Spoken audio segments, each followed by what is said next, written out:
पुण्यामध्ये अजित पवारांच्या कार्यक्रमामध्ये प्रहारच्या काही कार्यकर्त्यांनी गोंधळ घातलाय। हा प्रकार करणाऱ्या कार्यकर्त्यांशी उपमुख्यमंत्री अजित पवार यांनी संवाद साधण्याचा प्रयत्न केला, परंतु राडा करणारे कार्यकर्ते हे ऐकण्याच्या मनस्थितीतच नव्हते। ते घोषणाबाजी करत होते। कार्यकर्त्यांना पोलिसांनी बाहेर काढलं। त्यानंतर कार्यक्रम स्थळाच्या बाहेरच प्रहारच्या कार्यकर्त्यांनी ठिय्या आंदोलन केलं। शेतकऱ्यांचा 7/12 कोरा करा, शेतकऱ्यांना सरसकट 6000 पेन्शन द्या, अशा मागण्यांसाठी प्रहारचे बच्चू कडू हे उपोषणाला बसलेले आहेत। मात्र सरकार दखल घेत नसल्याचा आरोप या कार्यकर्त्यांनी करत संताप व्यक्त केलाय।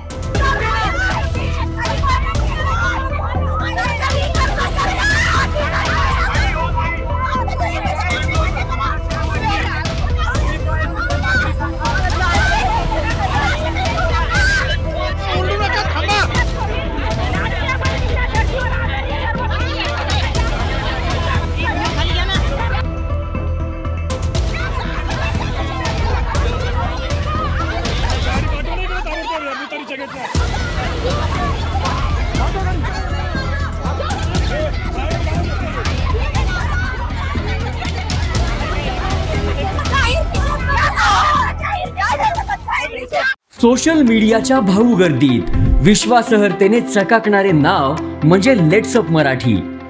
सगळ्या नागरिकांना ती स्पीच लेट्सअप वरील मुलाखती म्हणजे विचारांचा खजिना। त्यानंतरच्या निवडणुकीमध्ये मला सोडून गेले। बातम्या केवळ वस्तुस्थिती सांगणाऱ्या, न प्रोपगंडा, फक्त जनतेचा अजेंडा।